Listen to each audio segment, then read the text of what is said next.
à tous d'être venus aujourd'hui. Donc, j'espère que vous avez suivi l'actualité de la Convention citoyenne pour le climat et de toutes ces avancées qu'on a eues ces derniers jours. C'est le moment ou jamais justement de débattre et de revenir, de remettre les enjeux aussi dans leur contexte. C'est-à-dire que l'objectif de ce webinaire, c'est vraiment d'expliquer l'historique de cette proposition de loi, finalement, de ces concepts, comment on en est arrivé jusqu'ici. Et ça, c'est grâce à Valérie qu'on va pouvoir justement revenir à la source, puisque c'est son combat depuis 10 ans, donc elle va nous raconter et de vous expliquer et d'échanger avec vous sur les différents concepts, les enjeux et de vous présenter la vidéo, pour ceux qui ne l'ont pas vue, de la super intervention de Guy, justement, pendant cette… donc Guy Koulitza, qui était le membre du groupe Se Nourrir, qui a particulièrement encouragé, porté les travaux sur le crime d'écocide et des limites planétaires. Malheureusement, bon, c'est pas un secret, c'est tout à fait officiel. Ils sont reçus ce soir par Elisabeth Borne. Ça a été une invitation un peu surprise hier en dernière minute. Et donc, ils sont avec Elisabeth Borne ce soir. Elle veut les recevoir, discuter avec eux de la suite, puisqu'il reste encore de nombreuses choses à clarifier, notamment la procédure, quand est-ce qu'aura lieu ce référendum, et comment ça va se passer pour la suite. En tout cas, eux sont très motivés pour continuer à porter ce combat. Et donc, Guy, je l'ai vu cet après-midi, s'excuse auprès de vous, évidemment, de ne pas pouvoir être là parce qu'il aurait beaucoup apprécié participer. Ça sera que partie remise. On s'est dit que, justement, quand on aura plus d'informations sur la procédure en cours et notamment la campagne pour le référendum, on en organisera un autre ensemble pour que justement les 150, puisque maintenant ils sont une association, les 150 puissent participer pleinement à cette convergence finalement des luttes pour la reconnaissance du crime d'écocide et des limites planétaires. Donc, je vais laisser Valérie tout de suite commencer sur l'historique. Coupez bien vos micros pour qu'on n'ait pas d'interférence, les vidéos aussi. Et comme ça, on peut commencer tout de suite. N'hésitez pas à poser des questions. On animera au fur et à mesure. Léa est l'animatrice de cette conférence. Elle prendra vos questions et on y répondra par la suite. Voilà, merci beaucoup. Bonjour, bonjour à tous. Merci Marine. Oui, je pense que c'est intéressant de comprendre que ce concept d'écocide ne sort pas d'un chapeau. C'est un vieux concept qui en fait est débattu sous la forme de l'idée que les atteintes graves à l'environnement, aux conditions d'existence de populations entières, cette idée-là est débattue depuis la Convention sur le génocide de 1948. Et pendant des décennies, donc, et en particulier pendant la guerre du Vietnam, des scientifiques, mais aussi des hommes politiques, comme le Premier ministre suédois Olof Palme en 1972, au premier sommet de la Terre, ont qualifié les agissements de l'armée américaine au Vietnam, mais aussi au Laos et au Cambodge, par l'usage de l'agent orange, d'écocide, c'est-à-dire le fait de détruire un écosystème. Étymologiquement, ça veut dire détruire la maison, hein, et donc de détruire un écosystème au point de menacer les conditions d'existence des populations humaines qui y vivent. Ensuite, pendant les années 90, ça a été âprement débattu pendant la rédaction du statut de la Cour pénale internationale, qui, au final, a accouché d'une proposition sur les crimes contre l'environnement qui n'ont pu être reconnus qu'en temps de guerre. Et tous les États et toute la société civile qui a tenté de faire prendre conscience qu'il fallait aussi les reconnaître en temps de paix, parce que déjà à l'époque, dans les années 90, on avait alerté sur le changement climatique, on avait alerté sur la dégradation de l'environnement planétaire à travers des grandes conférences et des rapports scientifiques, n'ont jamais pu obtenir de consensus général auprès des États, et en particulier 4 États qui ont fait opposition d'une manière assez sournoise, puisque ils ont fait pression sur le président du groupe de travail qui travaillait sur le crime d'écocide.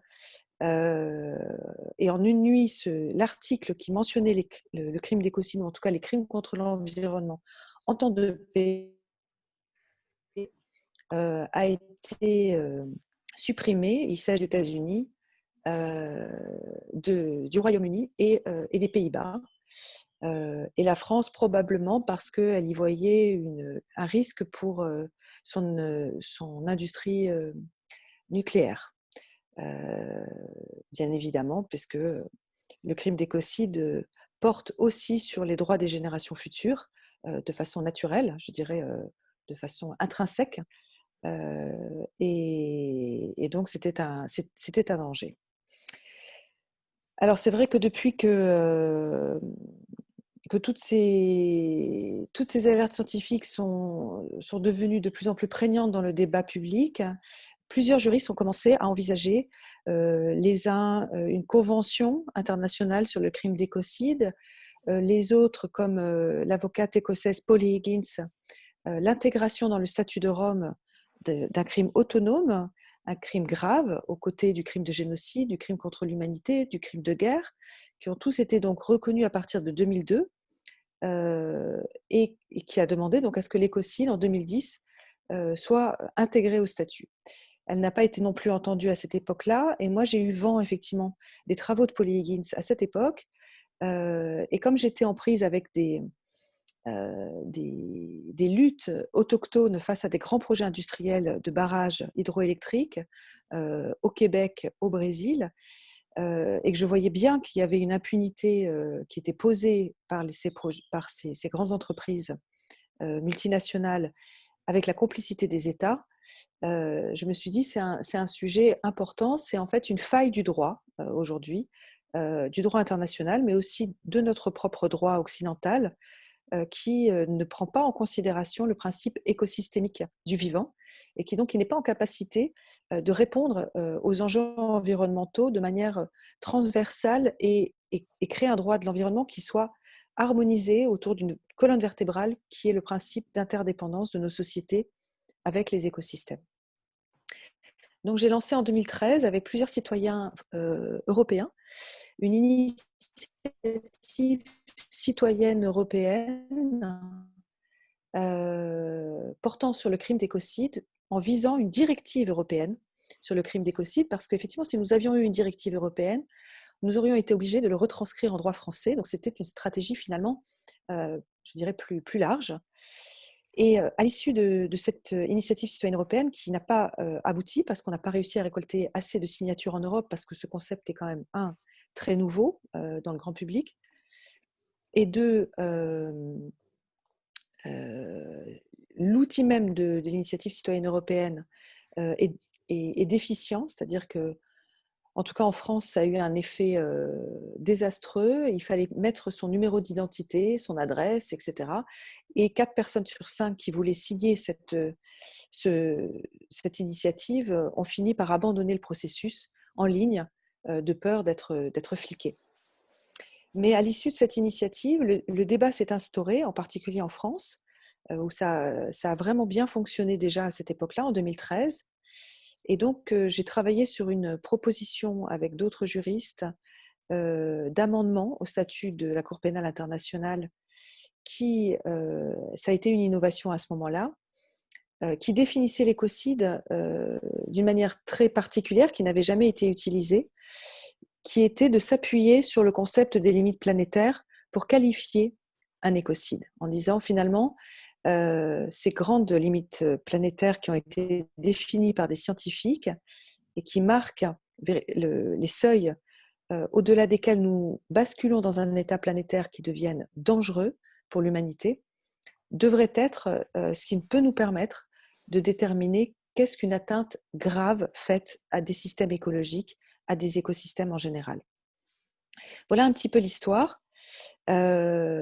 Parallèlement, en France, des partis politiques ont commencé à s'emparer de cette idée, puisque pendant la campagne présidentielle et pendant la campagne européenne, j'ai pu constater donc que plusieurs groupes parlementaires ou plusieurs partis politiques ont utilisé le concept d'écocide pour faire campagne, pas simplement Europe Écologie Les Verts, mais le parti de Génération de Hamon, Delphine Batho, la France Insoumise, des non-alignés qui se présentaient, comme les Corses par exemple, et qui en ont d'ailleurs même débattu pendant les débats sur la réforme constitutionnelle.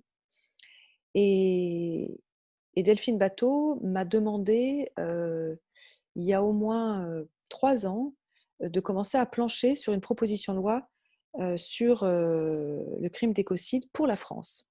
Voilà. Et c'est à partir de ce moment-là où j'ai attendu de pouvoir m'entourer de personnes de qualité, comme Marine par exemple, pour construire ce projet de loi. Pourquoi ? Parce que moi, je suis spécialiste en droit international et pas spécialiste du droit de l'environnement en France. Et donc, j'avais besoin de, de transcrire en fait mes idées à l'international dans le contexte du droit français. Et je vais laisser la parole à Marine pour vous raconter comment effectivement cette proposition de loi a pu être rédigée et présentée l'année dernière, avant qu'on la présente aux citoyens. Merci beaucoup Valérie, c'était super. Effectivement, donc comme tu l'as dit, c'est à ce moment-là, alors c'était à peu près en octobre dernier, hein, si je me souviens bien, qu'on a commencé à se mettre tous autour de la table et on avait fait une réunion à ce moment-là qui rassemblait à la fois des gens du PS, des non-alignés, comme tu disais, Delphine Batho, qui est justement qui gravite un peu au-dessus de tout ça, mais aussi donc d'autres personnes venues de tous bords, comme un sénateur du Parti communiste, Fabien Gay, très intéressé par ces questions. Et du coup, on a travaillé sur donc ces 3 piliers, la reconnaissance du crime d'écocide dans le droit pénal, l'inscription aussi très importante de l'écocide dans le code de commerce, afin que ça vienne compléter en fait le devoir des vigilants, c'est-à-dire le devoir des grandes entreprises de prévoir leurs risques et donc de prévoir aussi des mesures afin de prévenir ces risques. Et le 3e pilier qui était donc la haute autorité des limites planétaires, cette haute autorité qui a pour mission finalement de conseiller aussi à la fois l'administration et les entreprises pour revenir à l'intérieur du cadre des limites planétaires. Donc ces différents seuils que tu as mentionnés. Et malheureusement, ça ne s'est pas du tout passé comme prévu, puisqu'à cette fameuse réunion transpartisane, on nous a annoncé que le Parti socialiste allait déposer sa propre proposition de loi. Alors, forcément, c'était assez étonnant.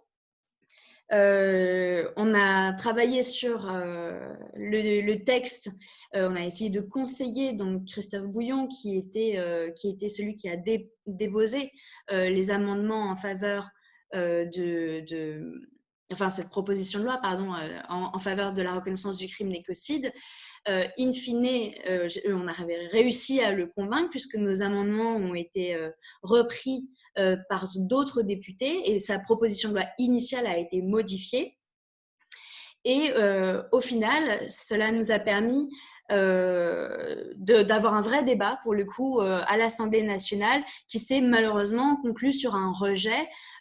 Pourquoi ? Parce que la ministre de la Justice nous disait, en gros, on a ce qu'il faut dans le code de l'environnement et dans le code pénal pour faire face aujourd'hui. Le problème n'est pas là. Et puis, le crime d'écocide, de toute façon, n'a sa place qu'en droit international, ça ne fait pas de sens au regard du droit européen, du droit français, pardon. Et donc forcément, on a été assez déçus du résultat, même si ça avait eu un impact quand même assez conséquent, puisque Christophe Bouillon l'avait quand même très bien défendu. Mais voilà, c'est à ce moment-là que du coup est arrivée la Convention citoyenne pour le climat, quelques mois finalement après.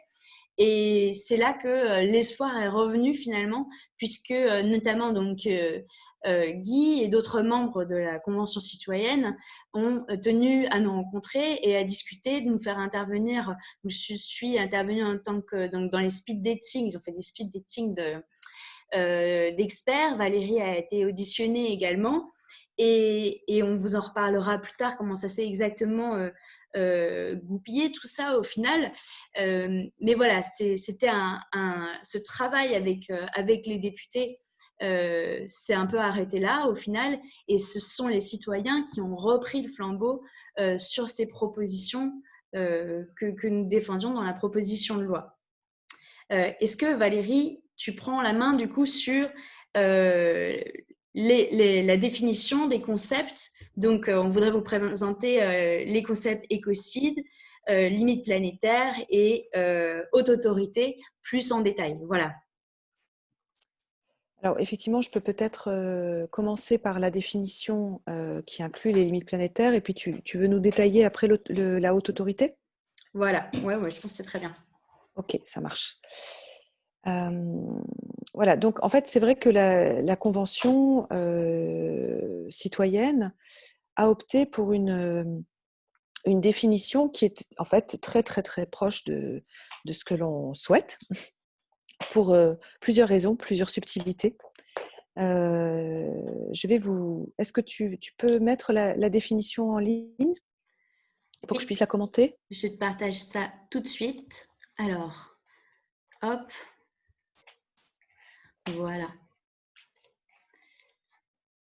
Alors simplement pour vous raconter un petit peu, j'ai effectivement été auditionnée donc, à la demande des citoyens, parce que je n'étais pas prévue au programme des experts qui devaient entendre.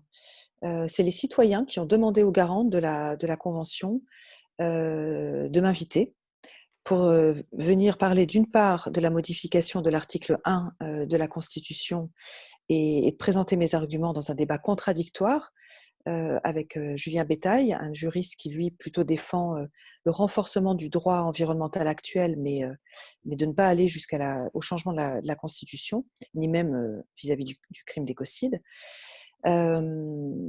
Et puis, donc c'était le 11 au matin, et le 11 après-midi, là j'étais devant les squads le matin, qui est donc un groupe qui avait été constitué au sein de la Convention pour travailler sur des thématiques transversales, qui ensuite a été dissous. Mais les personnes se sont retrouvées dans leur propre groupe et ont pu défendre ces idées-là.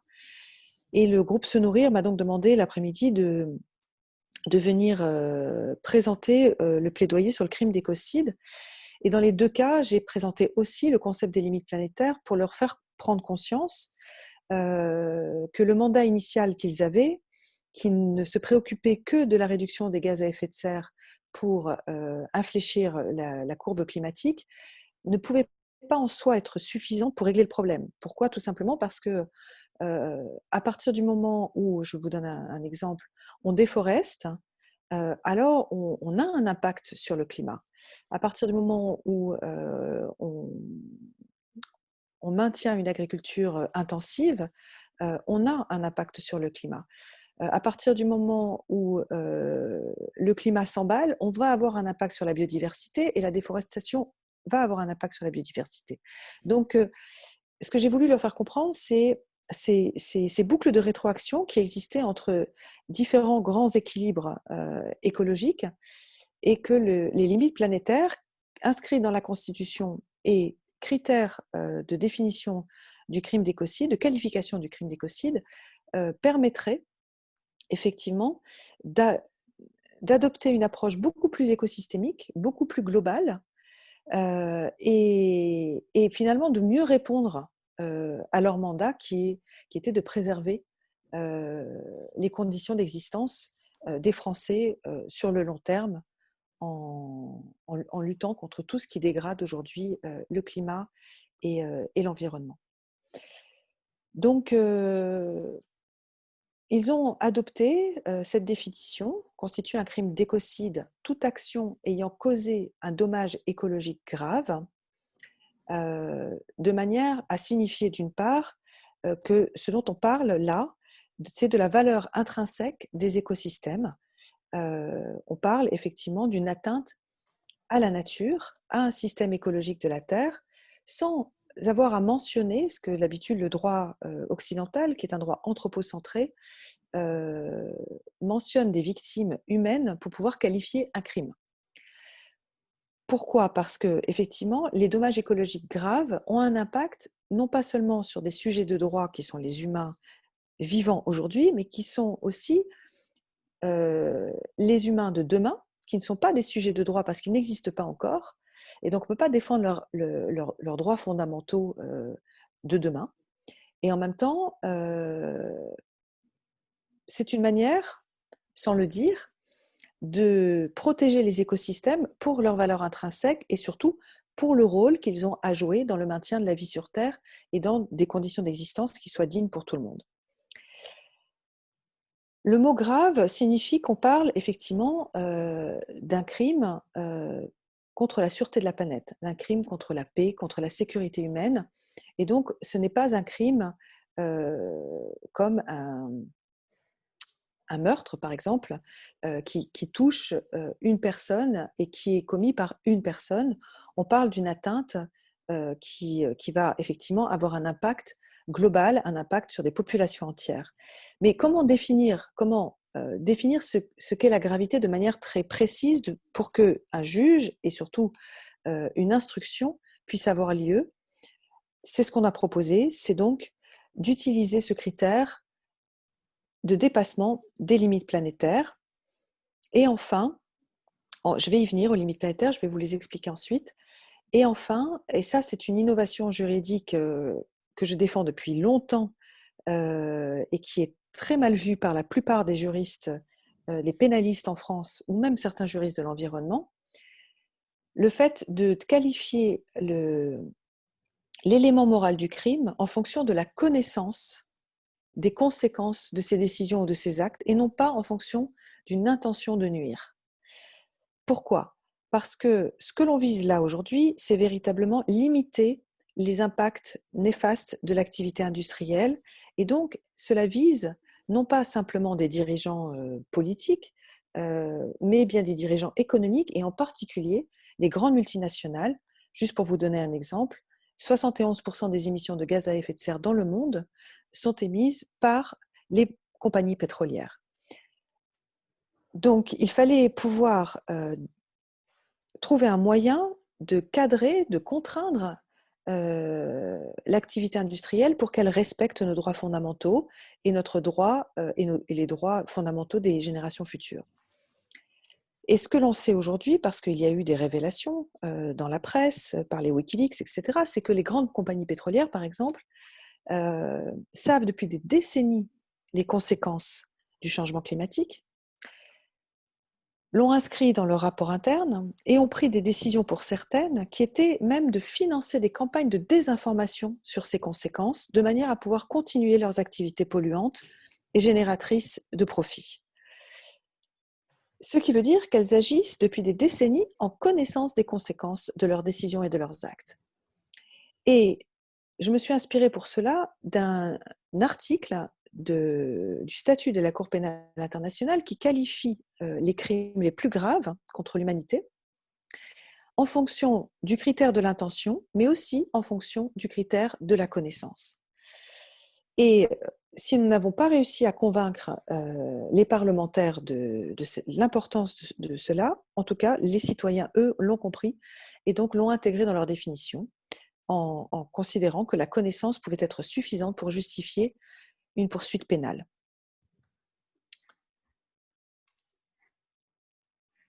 Enfin, je voudrais donc vous présenter rapidement donc, cette théorie scientifique des limites planétaires que nous appelons à reconnaître comme des normes juridiques. L'année dernière, j'étais à New York à l'Assemblée générale des Nations unies pour le Jour international de la Terre et j'ai demandé aussi aux Nations unies de reconnaître les limites planétaires comme des normes juridiques pouvant cadrer l'activité industrielle. Et je pense qu'on aurait tout intérêt pour que l'État puisse protéger, et c'est son mandat premier, sa population et son territoire, à ce que l'État se conforme effectivement au respect de ce plafond écologique que sont ces fameuses limites planétaires. Ces limites planétaires ont donc été développées sous forme de théorie scientifique par le Stockholm Resilience Center, une équipe de scientifiques en 2009 qui a déterminé des seuils chiffrés, précis, pour au moins 7 des 9 limites qu'ils considèrent être celle à ne pas franchir si l'on ne veut pas basculer dans un état planétaire qui devienne inhabitable, qui devienne inhospitalier. Sur ces 9 limites, 2 sont fondamentales. Celle en lien avec le changement climatique et celle en lien avec l'érosion de la biodiversité.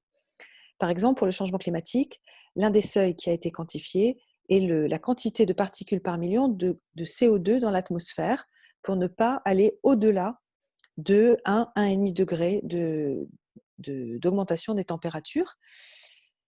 Ce seuil est calculé à 350 particules par million. Il faut savoir qu'avant l'ère industrielle, nous étions à 280 et qu'aujourd'hui, nous naviguons, selon les mois, entre 408 et 411. Donc, nous sommes globalement sur Terre, bien au-delà de cette limite.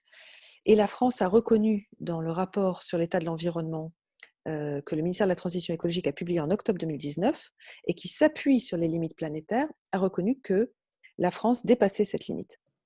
Ensuite, la deuxième limite fondamentale, c'est celle en lien avec l'érosion de la biodiversité et particulièrement le fait que les taux d'extinction d'espèces sur Terre ont été multipliés par an, par 100, voire par 1000 par rapport à leur taux normal d'extinction, qui ne devrait pas être de plus de 10 par million par an. Et là aussi, à l'échelle planétaire et en France, nous sommes bien au-delà de ce taux d'extinction normal. Et les scientifiques de l'IPBES nous ont alertés sur le fait que nous étions déjà entrés dans une 6e extinction de masse. Il y en a déjà eu 5 sur Terre, jusqu'à 90% de toute vie sur Terre avait disparu. La vie renaît de ses cendres, mais il n'est pas du tout garanti que l'humanité soit une des espèces qui puisse renaître d'elle-même. Pas du tout. Les autres limites planétaires, vous les voyez sur le tableau. Elles sont en lien donc avec la manière dont on modifie les sols et en particulier le couvert forestier sur Terre. On coupe beaucoup trop de forêts pour y faire des cultures. Il faudrait garder 85% du couvert forestier initial sur Terre pour pouvoir vraiment garantir des conditions d'existence pérennes pour toute l'humanité. Il s'agit par exemple aussi de tout l'azote et le phosphore que l'on met comme intrants dans les sols pour les rendre plus fertiles, qu'on ne sait pas doser et qui ruissellent dans les rivières, qui tuent les rivières, qui les eutrophisent et qui arrivent jusqu'aux estuaires où se développent des algues vertes qui acidifient l'océan. L'acidification de l'océan, c'est-à-dire le pH de l'océan qui devient de plus en plus acide, est une des limites aussi qu'il ne faut pas dépasser. Et le pauvre, si je puis dire, vous savez, l'océan, c'est le deuxième poumon de la planète. Vous avez la forêt qui capte le carbone et qui produit de l'oxygène. Et dans l'océan, vous avez le phytoplancton qui capte le carbone et qui produit de l'oxygène. Et ce phytoplancton, depuis 40 ans, essaye de pomper tout le carbone en excès qu'il y a dans l'atmosphère, mais de ce fait, stocke énormément de carbone dans l'eau océanique qui est en train donc de s'acidifier. Et quand l'eau s'acidifie, alors tous les mollusques, tous les coquillages, l'aragonite qui constitue leur carapace se dissout comme sous l'effet de l'acide. Et toute la vie marine aujourd'hui est menacée à cause de cela.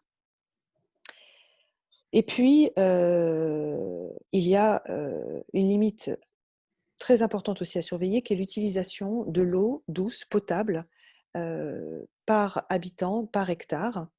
On sait que demain, les grandes guerres seront des guerres de l'eau plus que des guerres du pétrole, parce que sous l'effet effectivement conjugué du changement climatique, de l'érosion de la biodiversité, du changement d'utilisation des sols, on va avoir de moins en moins d'eau, et sous l'effet de la pollution, qui est une des limites à ne pas dépasser aussi, le taux d'aérosols et de produits chimiques dans l'atmosphère, dans nos corps, dans les sols, l'eau va devenir une denrée de plus en plus rare. Voilà, donc pour toutes ces limites, ces seuils peuvent vraiment permettre de déterminer si des activités industrielles, si des projets industriels ou si des lois même risquent de franchir ces seuils et continuer donc à nous maintenir dans ce risque de menace à l'échelle globale et à l'échelle nationale, puisque le ministère de la Transition écologique, donc je vous le rappelle, a reconnu que la France dépassait 6 des 9 limites planétaires connues, et à l'échelle internationale, on en dépasse 4 sur les 9. Et ces limites ne sont pas non plus inconnues des institutions internationales, puisque les Nations Unies les utilisent aujourd'hui comme des indicateurs de développement durable, et l'Union européenne aussi. Donc, ce que l'on demande, c'est simplement qu'elle bascule de critères scientifiques à des normes juridiques. Voilà. Et c'est pour cela aussi qu'il faut une instance en France indépendante qui puisse passer au filtre de ces limites toutes les politiques publiques, tous les projets de loi, tous les grands projets industriels. Et Marine a travaillé donc sur l'architecture de cette haute instance aux limites planétaires, idée qui a aussi été reprise par la Convention citoyenne comme étant pertinente justement pour mieux cadrer l'activité industrielle. Super, merci beaucoup Valérie. J'espère que vous arrivez à suivre parce qu'on sait que c'est beaucoup d'informations d'un coup. N'hésitez pas, si vous avez des questions, je répète, à poser les questions dans la schéma de enfin, dans la petite boîte de conversation, et puis Léa fera l'animation plus tard pour reprendre vos questions. Donc, je voudrais vous développer un peu plus le concept de haute autorité pour les limites planétaires, parce que c'est vrai que je l'ai vu repris un peu partout dans les médias ces derniers jours, et c'est à la fois génial de voir que c'est bien repris, que c'est compris. Le problème, c'est que ce n'est pas vraiment expliqué. Donc, tout l'enjeu de ce webinaire, c'était aussi de vous expliquer, mais qu'est-ce que c'est que la haute autorité pour les limites planétaires ? Donc, l'idée, comme Valérie l'a expliqué, c'est on utilise les limites planétaires pour garantir l'habitabilité de nos territoires, pas que pour nous les humains, mais aussi pour tous les non-humains. Mais alors la question qui se pose, c'est qui est responsable d'appliquer ou de vérifier ou de surveiller ces limites planétaires? Pour ça, il nous faut une nouvelle instance, puisque aujourd'hui, ce qu'on constate, c'est que il y a énormément de sujets qui touchent au domaine de la protection de la nature. Par exemple, comme Valérie l'a dit, la biodiversité, qui a son instance dédiée, qui s'appelle le Comité national pour la protection de la nature, qui normalement doit être saisi pour tous les projets qui ont un impact sur notamment les espèces protégées. Il y a la Haute Autorité pour le climat, avec normalement, enfin qui doit effectivement surveiller les politiques environnementales, nous expliquer pourquoi on respecte pas l'engagement de Paris, enfin les engagements de l'accord de Paris, et d'autres instances comme ça qui, mis bout à bout, sont des instances d'expertise sur différents sujets. Bon, aujourd'hui, il faut constater que non seulement ces instances, elles sont consultatives, donc elles ont très peu de pouvoir, finalement, très peu de moyens de coercition par rapport justement aux projets qui leur sont soumis. Elles ont uniquement la possibilité de se prononcer bien souvent sur ces projets. Et donc, il nous manque cet outil, finalement, d'instance qui serait plus fort, qui permettrait véritablement un contrôle, voire même un veto sur certaines propositions qui n'iraient pas, qui ne permettraient pas de respecter les limites planétaires. Et donc, pour ça, ce qu'on propose, c'est la création donc, d'une instance qui serait supraministérielle, c'est-à-dire qu'au lieu d'être du domaine uniquement du ministère de l'écologie, elle serait aussi de tous les autres ministères, finalement, parce qu'on a aujourd'hui le ministère de l'Agriculture, qui a un impact énorme sur l'écologie. Il y a le ministère, comme typiquement Bercy, qui est responsable des mines d'or. Les mines d'or avec un impact climatique et biologique énorme, mais complètement à part. Le ministère de l'écologie qui travaille évidemment sur ces questionnaires. On a énormément de ministères qui, au lieu de travailler ensemble et pour le coup, de formuler des avis communs, malheureusement sectorisent, divisent finalement les thématiques, et on voit bien qu'on n'arrive pas à avoir une politique commune forte.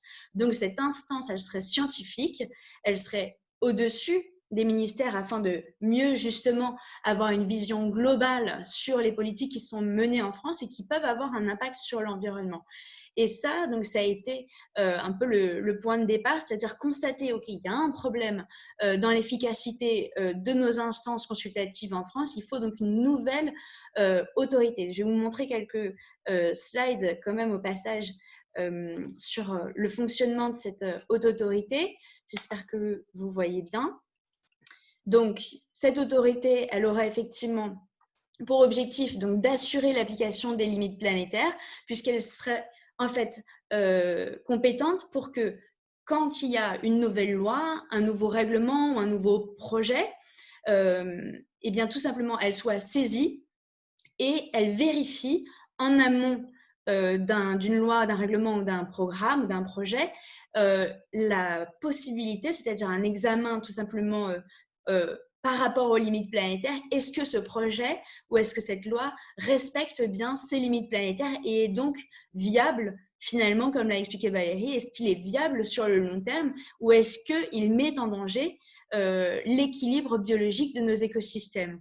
Et donc, c'est ça, mesurer l'impact des politiques publiques sur les équilibres des écosystèmes, c'est-à-dire être en mesure de dire, ah bah non, cette nouvelle loi, par exemple, sur telle politique agricole, par exemple, elle a un impact sur l'équilibre biologique des écosystèmes. Typiquement, on ne peut plus autoriser tel ou tel intrant chimique dans telle ou telle quantité parce que tout simplement, ça a pour conséquence directe, et on peut l'observer depuis des années, d'avoir des algues vertes qui prolifèrent sur le territoire breton.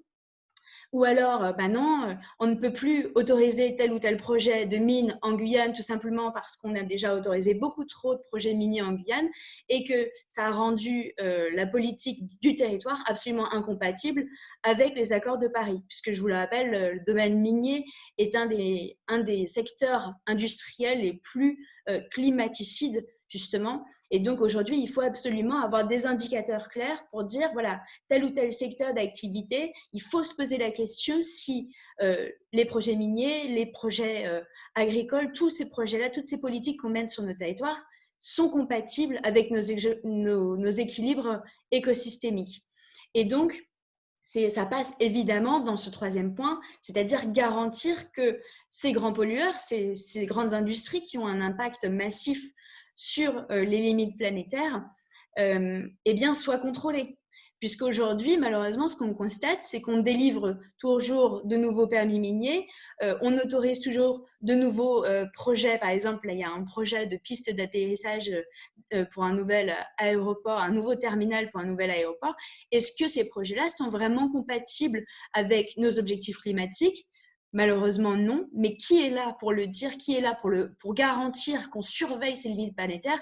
Malheureusement, on voit bien que personne dans l'administration n'arrive à s'opposer à ces grands projets qui mettent à mal les limites planétaires. Donc voilà, il nous faut absolument cette nouvelle instance, cette nouvelle autorité qui serait chargée de surveiller cette haute autorité. Donc, à la fois cet examen de soutenabilité écologique au niveau national, puisque comme vous le savez, donc Valérie l'a expliqué, il y a ces seuils planétaires qui ont été délimités par cette équipe de scientifiques et qui ont été mesurés au niveau mondial, mais on est aussi capable de les transposer au niveau national et au niveau des territoires. C'est-à-dire qu'on est aussi capable, on serait aussi capable d'avoir une haute autorité des limites planétaires qui soit à la fois au niveau national, mais aussi en région. Et pour ça, il est important d'ailleurs en termes de participation du public et puis en termes on appelle ça la subsidiarité, mais ça veut dire en fait prendre les décisions au niveau local, au plus proche des citoyens pour qu'elles soient aussi acceptées, comprises, discutées, débattues justement avec le public. On voit que c'est important pour l'acceptabilité des projets ou des décisions qu'on ait une instance nationale qui soit sûre de coordonner en fait notre politique nationale en termes de protection des limites planétaires, mais aussi des instances locales. Pourquoi? Tout simplement aussi parce qu'il nous faut des scientifiques qui sont vraiment compétents à des échelles locales. Je pense particulièrement du coup à la Guyane, qui n'a absolument pas les mêmes écosystèmes que la métropole. C'est évident. Dans ces cas-là, il nous faut des scientifiques qui soient compétents sur leur territoire et qui, évidemment, s'assurent de garantir ces limites planétaires sur un territoire qu'ils connaissent bien et dans lesquels ils sont le plus légitimes pour se prononcer. Et donc, cette composition, alors la composition de la haute autorité des limites planétaires, on l'a vu comme ça avec un collège donc d'experts. Comme il y a 9 limites planétaires, ça serait 9 collèges d'experts scientifiques, 10 membres par collège, à minima en tout cas, et il serait désigné sur un appel à candidature, c'est-à-dire en fait, il candidaterait tout simplement et en fonction justement de leurs compétences, de leur légitimité, ils seraient désignés par la suite pour venir donc constituer cette haute autorité des limites planétaires et donc travailler entre eux, ce qui voudrait dire que ces collèges travaillent les uns avec les autres, évidemment. Pas de façon séparée, mais imaginons par exemple qu'on a un nouveau projet de loi qui arrive sur la table. Ce projet de loi est transmis à la haute autorité des limites planétaires. La haute autorité se saisit de la question, se réunit avec toute l'assemblée, toutes les assemblées, tous les collèges finalement, et ses membres décident cette proposition de loi concerne à la fois par exemple la biodiversité, l'usage des sols et le climat. Voilà, ça sera donc un groupe de travail sur cette proposition de loi qui sera chargé de déterminer si les mesures qui sont proposées respectent bien à la fois la biodiversité, l'usage des sols et le climat. Et donc, vous voyez, on pourrait avoir des groupes de travail entre les différents collèges qui, au lieu du coup d'avoir une vision très compartimentée comme on a aujourd'hui, avec des instances qui sont ultra spécialisées dans des domaines particuliers, travaillent ensemble et que des experts du climat et des experts de la biodiversité et de l'usage des sols travaillent ensemble pour que justement on ait une vision beaucoup plus panoramique de l'impact de ces projets sur les limites planétaires. Donc tout l'enjeu est là, c'est de sortir de ces domaines d'application très restrictifs pour vraiment avoir une vue écosystémique de l'impact des projets sur les limites planétaires. Et donc pour finir, cette haute autorité, elle aurait pour objectif donc de renforcer au final l'administration en lui conférant une meilleure visibilité aussi sur ses propres actions, puisque aujourd'hui, c'est pas moi qui l'invente, hein, c'est que c'était notamment une des conclusions de la haute du Haut Conseil pour le climat. Le Haut Conseil pour le climat, dans son dernier rapport sur justement la politique climatique de la France, disait il y a un problème majeur, c'est que on ne vérifie qu'environ 2% de nos lois et de nos règlements au regard des objectifs climatiques de la France. Donc forcément, on laisse passer 98% des mesures qui ne sont absolument pas vérifiées au regard de nos ambitions climatiques. Et donc, il ne faut pas s'étonner si on ne tient pas nos engagements. Donc c'est aussi pour l'administration des pouvoirs renforcés, c'est-à-dire qu'elle s'assure une meilleure visibilité sur quels projets elle peut autoriser, est-ce qu'ils sont compatibles avec les limites planétaires, les engagements climatiques de la France, le respect des conventions internationales sur la biodiversité, et puis du coup s'asseoir sur une expertise scientifique pour justement être sûr des engagements qui sont pris. Et donc en deuxième lieu également, on l'a dit, il va falloir aller vers un modèle où les acteurs privés, notamment les gros pollueurs, reviennent eux aussi dans le cadre des limites planétaires, parce que l'administration, c'est vrai, autorise malheureusement souvent des projets ultra polluants. Donc, il faut concentrer en amont évidemment l'expertise sur l'administration, savoir lui dire stop quand justement il y a un problème, mais il faut aussi savoir guider les acteurs privés pour que justement dans leur projet, dans leur modèle économique, tout simplement, ils reviennent à l'intérieur des limites planétaires sur un temps qui soit plus ou moins long, plus ou moins court, comme on le veut, mais en tout cas qui inclut dans les prochaines années les limites planétaires très clairement dans leur stratégie, en fait, en interne. Et c'est là aussi que le crime d'écocide l'inscription du crime d'écocide prend vraiment toute son importance dans le schéma qu'on m'a proposé. C'est-à-dire que, comme je vous l'ai expliqué, il y aura un contrôle en amont de l'administration. Il y aura aussi un travail avec les acteurs privés. Pourquoi ? Parce qu'il faut pouvoir dire à ces acteurs privés, et notamment les grands pollueurs, écoutez, on va travailler avec vous pour revenir à l'intérieur des limites planétaires. Je pense par exemple à Total, qui a un modèle qui évidemment porte atteinte aux enjeux climatiques de la France. Il faut être en capacité de dire à ces grands pollueurs, voilà, la haute autorité des limites planétaires doit vous accompagner aujourd'hui pour non seulement vérifier votre plan de vigilance, c'est-à-dire être sûr que vous prenez en considération les limites planétaires dans les obligations de votre entreprise, mais aussi de les accompagner sur, par exemple, une durée de 2 ans, afin que dans 2 ans, on soit sûr qu'ils soient revenus à l'intérieur des limites planétaires et qui donc ne menacent plus finalement la stabilité de nos écosystèmes. Et ça s'applique à énormément de secteurs ultra polluants. Je pense à, par exemple, l'industrie du béton. Il n'y a pas que les énergies fossiles, mais évidemment les énergies fossiles, la mine, extrêmement des grosses entreprises liées à l'élevage intensif, les modèles de l'agriculture, de la monoculture intensive. Vous voyez, il y a énormément de secteurs qu'il faut en fait accompagner vers une réduction finalement de leur impact vis-à-vis des limites planétaires. Et cette haute autorité, justement, c'est un outil fort avec des acteurs scientifiques qui seront capables, du coup, de les driver progressivement pour rentrer à l'intérieur de la haute autorité, des limites planétaires, pardon. Et pour finir, afin que justement on continue à mener ce travail en collaboration avec la société civile, parce qu'elle est prête, on l'a bien vu grâce à la Convention citoyenne, la société civile comprend ces enjeux-là et les met d'ailleurs, c'est pas un hasard que finalement ce soit repris à la quasi-unanimité par les citoyens et qu'ils comprennent ces enjeux, c'est parce qu'on sent bien qu'il faut renforcer nos outils.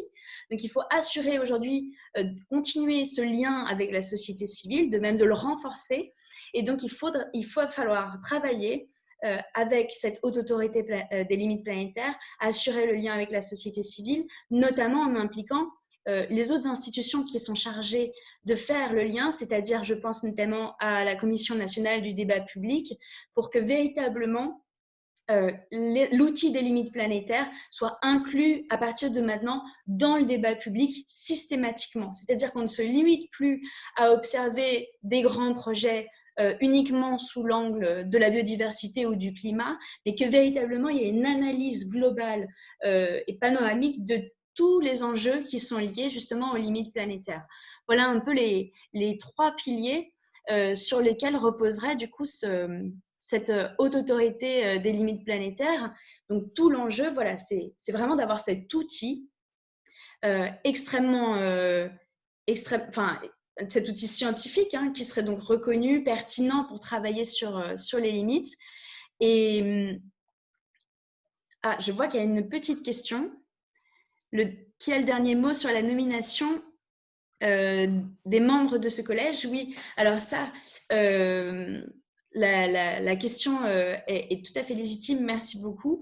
Donc l'idée, c'était de les faire nommer, enfin, il y aurait un panel en fait de la part du gouvernement qui sera en charge de la nomination de ces membres. Ça reste vraiment encore à définir,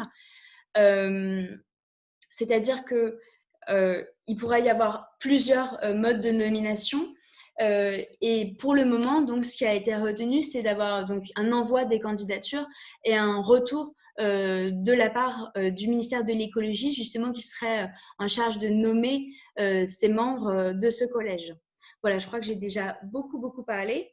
Valérie, est-ce que tu veux reprendre la main sur, du coup, Oui, le travail au sein de la CCC? Comment ça s'est passé? Je vais déjà juste commenter là-dessus parce que je crois qu'il y a quelque chose de très important qui doit être saisi. Parce que c'est un reproche qu'on nous fait souvent quand on parle du crime d'écocide, c'est de dire mais vous cherchez à mettre les gens en prison. Vous voyez bien qu'avec cette construction, cette architecture qui est proposée, l'objectif, à travers la reconnaissance finalement de la valeur intrinsèque des écosystèmes et de nos liens d'interdépendance avec le bon fonctionnement des écosystèmes, qui a été d'ailleurs révélé par la pandémie du Covid-19, on a tout d'un coup pris de plein fouet conscience de notre vulnérabilité en tant qu'espèce, de nos liens d'interdépendance avec le monde vivant, du fait que si l'on s'approchait trop près des espaces sauvages, si on déforestait trop, si une urbanisation était galopante, alors on mettait en péril des équilibres qui finissaient par se retourner contre nous. Et je crois que cette conscience, elle a aussi beaucoup émergé au sein des citoyens. Ce qui est évident dans ce qu'on vient de vous expliquer, c'est donc qu'on cherche avant tout non plus comme le préjudice écologique pur en France le permet d'incriminer après une catastrophe, mais on cherche avant tout à prévenir les catastrophes, à stopper la dégradation de l'environnement planétaire. Et cette haute autorité aux limites planétaires, euh, c'est vrai que c'est compliqué et je comprends à la question sur. Je crois qu'il faudra poser des modalités du type pas de conflit d'intérêts, des scientifiques qui sont totalement indépendants et que effectivement le ministère de la Transition écologique soit le garant et assure une transparence sur le fait qu'il n'y ait aucun conflit d'intérêts entre ces scientifiques et le rôle qu'ils auraient à jouer. Vous comprenez très bien à quoi je fais référence, vu le nombre de fois où on a vu ceci se produire. Donc ça, c'est quelque chose à structurer.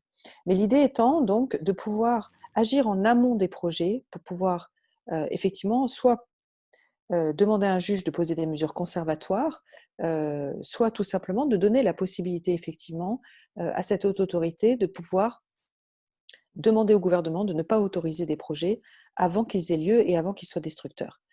Le crime d'écocide, d'ailleurs, lui-même, en tant que tel, dans ses modalités d'application, est graduel, puisque la haute autorité aura à charge de conseiller, de guider, de flécher, en fait, grâce à ce filet de sécurité, à ce plafond écologique et ce cadrage industriel, de flécher les investissements vers des, des énergies propres, et donc de basculer tout le modèle de société effectivement vers une transformation écologique et un système de résilience écologique.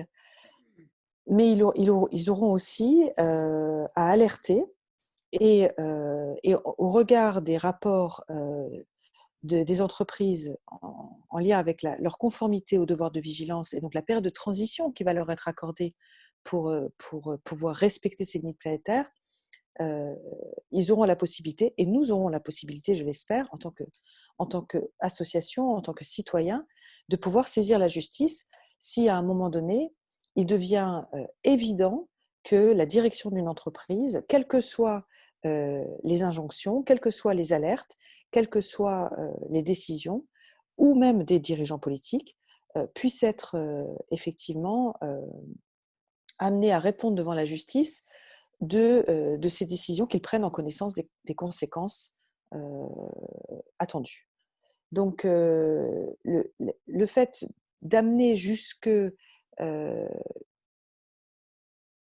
pénal et donc la possibilité de donner des peines de prison, il va falloir quand même effectivement y aller très fort dans le non-respect du droit pour pouvoir se retrouver incriminé à titre individuel en tant que personne physique, en tant que dirigeant de crimes d'écocide.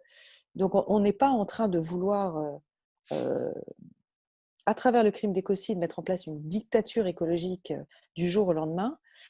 Ce qu'on demande aujourd'hui, c'est que puisqu'on n'arrive pas à contrôler euh, les, les émissions de gaz à effet de serre, puisqu'on n'arrive pas à respecter nos engagements climatiques, alors on met en place effectivement ce plancher écologique qui permettrait, même d'ailleurs aux dirigeants économiques, de pouvoir se positionner vis-à-vis de leurs actionnaires, parce que qui finalement demande du profit à court terme et empêche la transition écologique, c'est souvent les actionnaires des grandes entreprises cotées en bourse. Et donc, avec cette responsabilité pénale, cela va donner un pouvoir aux dirigeants politiques qui ont envie d'être plus vertueux, mais qui se retrouvent confrontés effectivement à leur conseil d'administration. Et ça, c'est quelque chose qui est très entendu par les responsables économiques que je rencontre, qui me disent effectivement que, un, ils n'ont pas de boussole, ils n'ont pas de compas, ils ne savent pas ce qu'ils doivent vraiment faire puisqu'ils sont soumis à aucune obligation, et deux, ils sont dépendants de la décision des conseils d'administration. Voilà, je voulais juste insister sur l'aspect préventif de cette architecture, de ce projet. Ça me semble extrêmement important de le rappeler au cas où certains se poseraient des questions. Ensuite, en ce qui concerne effectivement la convention, je vous ai déjà raconté un petit peu comment les choses se sont passées ce 11 janvier, où certains citoyens avaient déjà entendu Marine en speed dating auparavant, en particulier sur les limites planétaires. Et le travail s'est fait au quotidien ensuite entre eux pour débattre. Et d'après ce que je sais, d'après Guy, qui a été vraiment porte-parole sur ce sujet, il est, il est clair que le groupe Se Nourrir a d'abord été extrêmement convaincu et ensuite il a réussi à convaincre tous les citoyens en hémicycle, puisque je me souviens d'une standing ovation en mars, juste avant le confinement, où les médias eux-mêmes ont considéré que s'il y avait une mesure qui risquait d'aller jusqu'au bout et être adoptée, ce serait bien celle sur le crime d'écocide. Et c'est intéressant de voir que samedi dernier, la mesure sur le crime d'écocide a été la dernière qui a été débattue et a obtenu 99,3% d'approbation des citoyens. Donc, je dirais que c'est un plébiscite, très clairement. Et c'était très émouvant parce que, une fois de plus, Guy en a extrêmement bien parlé. Et je suis triste qu'il ne soit pas avec nous ce soir. Mais je crois que Marine nous a concocté un petit montage pour que vous puissiez, si vous ne l'avez pas vécu, vivre ce moment donc, où il explique la mesure aux autres citoyens durant le week-end. C'est ça. Je lance la vidéo. Vous allez donc voir Guy pendant sa prise de parole en fait devant la Convention citoyenne, donc samedi, pour défendre la proposition écocide. Voilà. Je lance ça. C'est bon, vous voyez mon écran?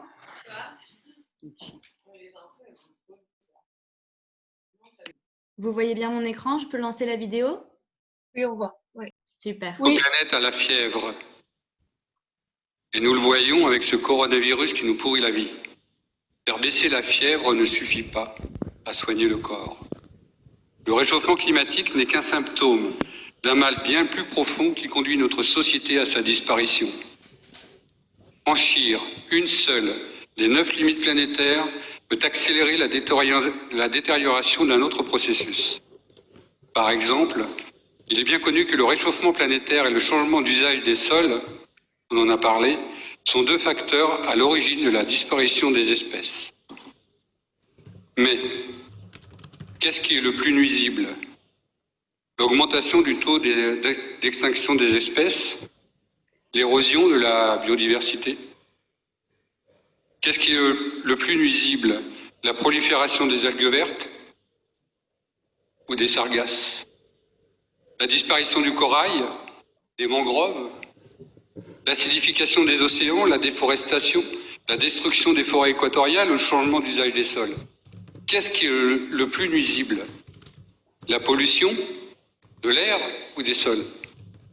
Qu'est-ce qui est le plus nuisible? Le manque d'eau douce ou sa surexploitation? Qu'est-ce qui est le plus nuisible? L'augmentation des gaz à effet de serre? À quoi ça sert de réduire de 40% les gaz à effet de serre si nous ne pouvons pas empêcher la destruction de notre habitat commun? À quoi ça sert d'avoir un climat idéal au-dessus d'un désert?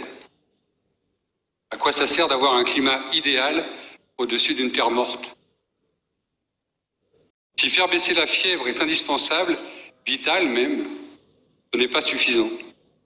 Il faut soigner et entamer la guérison. Et nous avons une obligation de moyens. Définir et punir l'écocide, évidemment. Haroun Tazieff nous disait « Les destructions d'environnement peuvent, à l'échelle humaine, être éternelles et peser à jamais sur des populations entières.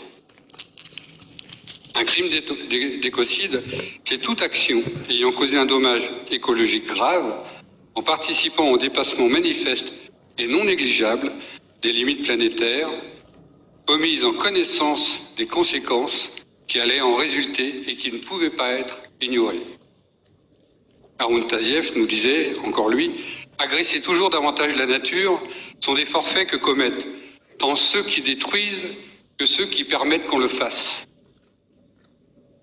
À l'échelle d'une vie humaine, chaque destruction est perçue comme permanente. » il est une incompréhension qu'il est nécessaire de lever. Les 9 limites planétaires ne concernent pas simplement la planète dans sa globalité, elles sont déclinables au niveau de chaque pays, mais mieux encore, elles sont déclinables au niveau de chaque région, de chaque territoire. Nous pouvons calculer précisément les seuils de dépassement dangereux pour n'importe quelle région. Guadeloupe, Guyane, Réunion, Bretagne, Limousin, pour ne citer qu'eux. Nous pouvons déterminer quelles décisions prendre, quelles actions mener pour ramener ces dépassements en deçà de limites qui peuvent rendre ces régions, si ce n'est inhabitables, à tout le moins inhospitalières. Et ça, ce sera la mission de la Haute Autorité des limites planétaires. Si nos actions, nos mesures, nos propositions ne s'adressent aujourd'hui qu'à notre pays, il est bien évident que c'est aussi une contribution importante et nécessaire dans la lutte contre le dérèglement climatique mondial. Notre proposition sur l'écocide et les limites planétaires peut devenir aussi la première pierre d'une construction plus vaste, plus formidable, en rendant possible en tant que modèle un engagement international sur ce sujet dont la France serait porteuse. Et je voudrais faire aussi cette citation: ne pas contrôler sévèrement les agressions innombrables et les innombrables agresseurs que cette société industrielle engendre est condamnable. Car ces agressions rendent la vie mal vivable, la rendront bientôt invivable. Il est donc urgent d'agir et de façon efficace. Cette citation et les précédentes sont d'Haroun Tazieff. Elle date de 1989. Nous avons perdu 30 ans. Ne perdons pas 30 années supplémentaires. Aujourd'hui, maintenant, tout de suite, il faut agir. Sans chercher à être grandiloquent, il est une évidence pour chacun d'entre nous. La nature a besoin de nous. La nature compte sur nous. Merci.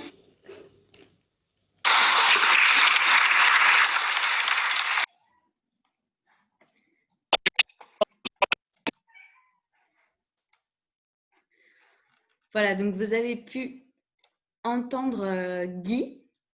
J'espère que tout le monde a pu suivre ce moment avec la bonne connexion. J'espère que, parce que je voyais que dans la discussion, Marie avait quelques petits problèmes de micro. C'était vraiment un moment très, très fort, comme vous avez pu le voir.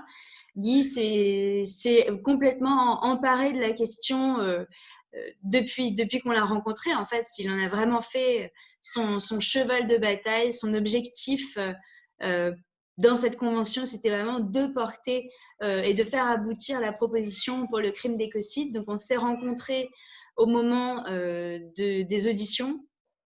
Et donc, on a continué à travailler ensemble par la suite, puisque, comme vous le savez, c'est 9 mois en fait de travail qui s'est déroulé entre le début de la convention et puis l'aboutissement avec la proposition de ces mesures. 9 mois, bon aussi parce qu'il y a eu le coronavirus qui a rendu extrêmement difficile la tenue de nouvelles sessions. Ils ont continué malgré tout à travailler par Zoom et d'autres outils numériques pour travailler ensemble. Donc, à partir du moment où donc, les mesures ont été présentées par les groupes, ils ont vraiment travaillé chacun sur ses propositions. Mon rôle à moi, c'était plutôt de travailler sur le texte, du coup, pour justement solidifier leurs arguments, faire en sorte qu'ils puissent vraiment renforcer leur plaidoyer. On a écrit du coup, on est parti de la proposition de loi que nous avions écrit avec Valérie Cabane, du coup avec Valérie et avec Paul Moujol, pour ensuite vraiment l'amplifier et en faire leur outil finalement. Il faut savoir qu'à l'intérieur de la Convention citoyenne pour le climat, donc il y a ces 150 citoyens qui sont répartis donc en groupe, se nourrir, se déplacer, produire, et qui ont travaillé sur des mesures différentes. Donc c'est le groupe là pour le coup, donc se nourrir, alors que c'était une mesure qui paraît plutôt transversale, l'écocide, qui est d'ailleurs plutôt transversale. Et ben, c'est le groupe Se Nourrir dans lequel est Guy, évidemment, qui s'est vraiment chargé de porter cette mesure. Et donc, on a abouti à un texte. Ils ont posé ce texte, ils l'ont voté au sein de leur groupe. Et ensuite, ils l'ont envoyé au comité légistique. C'est un comité interne d'experts qui est chargé de la transposition en fait, des mesures proposées dans une transcription juridique. Nous, ce qui était très intéressant, c'est que comme on avait déjà travaillé sur la proposition juridique, puisqu'on partait pas de rien, hein, on partait du texte qu'on avait déjà écrit pour la proposition de loi, ça a été évidemment, je pense, hein, plus simple pour eux de vraiment être solides sur ces bases et de leur permettre d'arriver face au comité légistique avec des propositions juridiques solides déjà établies. Et donc, ce comité légistique leur a fait des retours sur les textes, sur les propositions. Et aujourd'hui, donc, ça a donné ce petit livret et donc une proposition vraiment écrite, voilà, qu'on mettra en ligne sur le site internet aussi de Wild Legal, donc de transcription juridique avec vraiment donc tous les articles de loi dans lesquels sera inscrit les limites planétaires, donc dans le code de l'environnement, et comment la haute autorité des limites planétaires sera transposée. Il faut savoir qu'en gros, ils ont repris 90% hein, du texte qui leur avait été soumis par le groupe Se Nourrir. Et donc aujourd'hui, on a un texte qui est vraiment solide et fort et qui leur permet, en fait, et ça va être le point suivant, tout simplement de partir en campagne parce que comme vous le savez, donc non seulement ils ont adopté la proposition, mais en plus de ça, donc ils ont voté pour organiser un référendum, c'est-à-dire que les Français seront consultés à la fois donc sur la reconnaissance du crime d'écocide et la création de la haute autorité pour les limites planétaires. Et ça, c'est vraiment l'enjeu des prochains mois sur lesquels on voudrait aussi évidemment éveiller votre attention, non seulement parce qu'on va avoir besoin de tout le monde, mais aussi parce que ça va être un moment absolument historique finalement pour le droit français, mais aussi pour le droit international. Valérie, tu as de nombreux retours de tes interlocuteurs au niveau international. Est-ce que tu peux nous en dire un peu plus?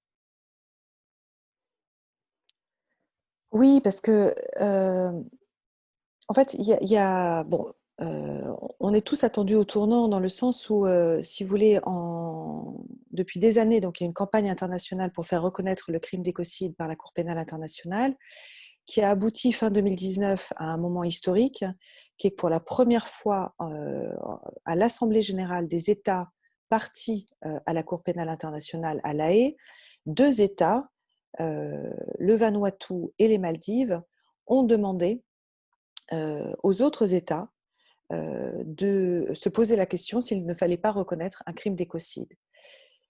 Ils n'ont pas pu aller jusqu'à demander à porter à l'agenda d'une assemblée générale un amendement sur le crime d'écocide. Pourquoi ? Parce que le jeu diplomatique est tel que 2 petits États insulaires qui sont en train, vraisemblablement, d'être submergés par les eaux et qui vivent dans leur chair quotidienne les conséquences des activités climaticides du monde entier et en particulier des pays les plus pollueurs, ne pourront pas obtenir une résolution en faveur de la reconnaissance du crime d'écocide et donc d'un travail, un véritable travail sur les amendements qui seraient faits en interne à la Cour pénale internationale par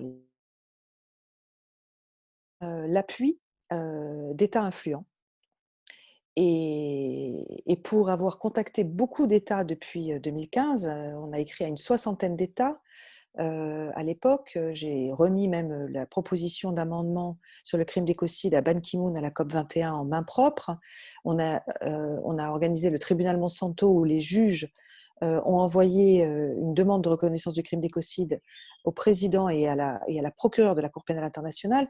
Tous ces efforts-là n'aboutissaient pas parce qu'il n'y a pas encore d'État suffisamment courageux pour se confronter finalement aux plus gros pollueurs qui ne veulent pas en entendre parler. Si la France devient leader sur cette question, c'est évident que ça va absolument transformer la donne.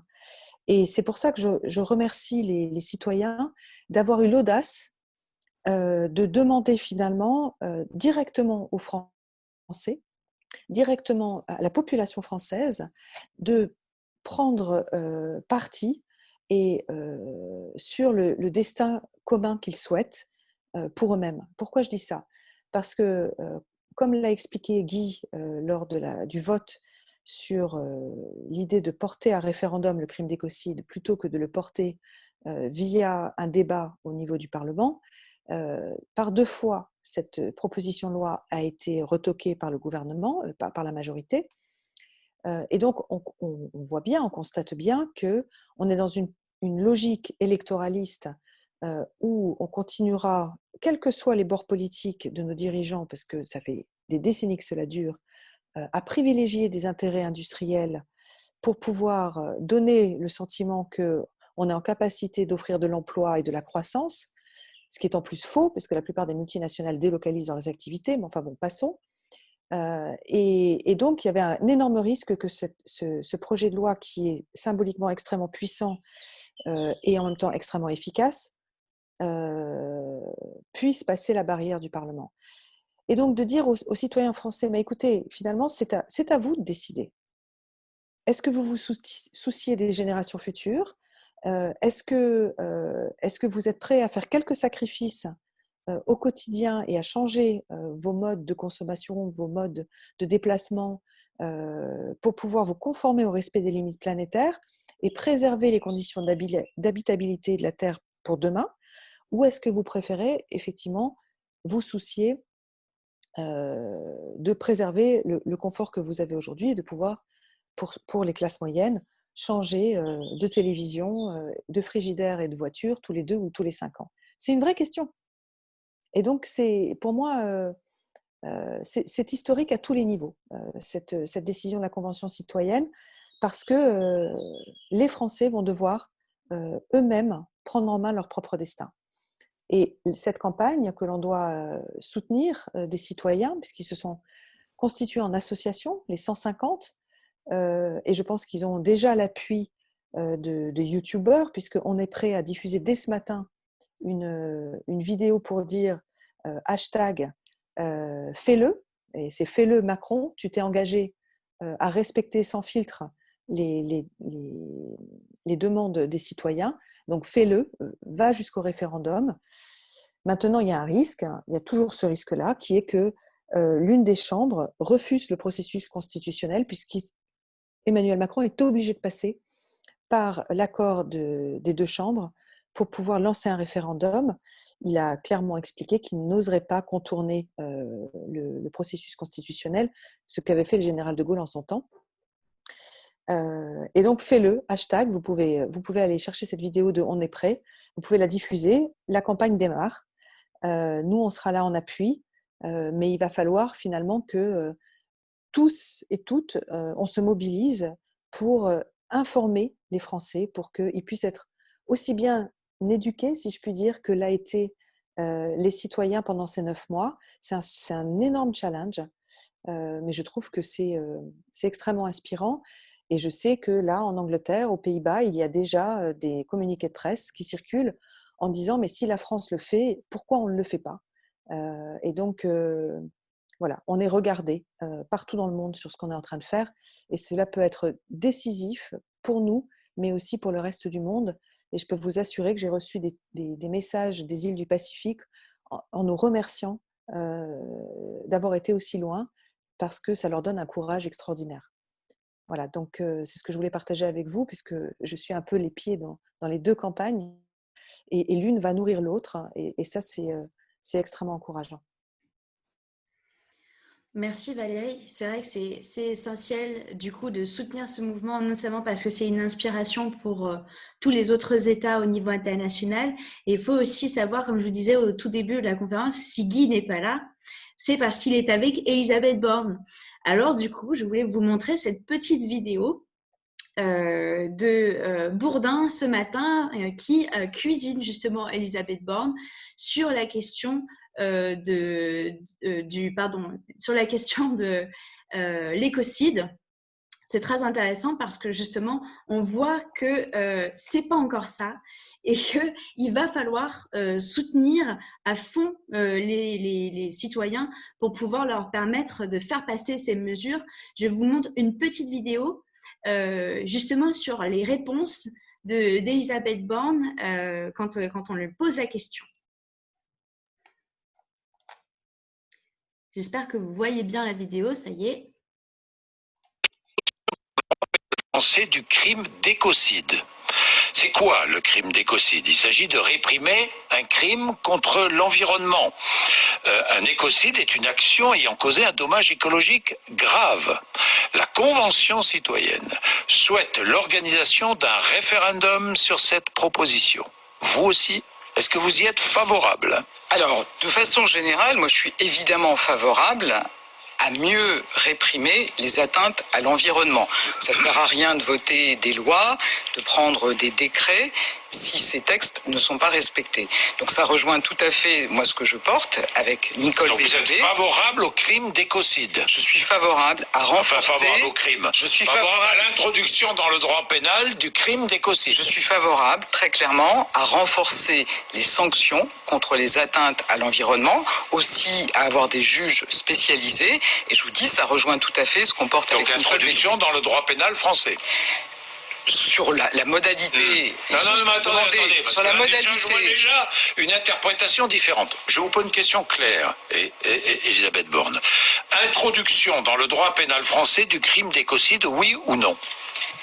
Je vous dis que moi je suis favorable à tout ce qui peut permettre de mieux réprimer les atteintes à l'environnement.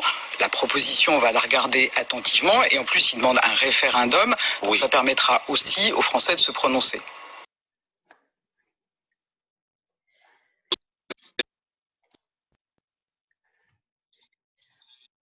Bon, comme vous voyez, c'est pas gagné, hein.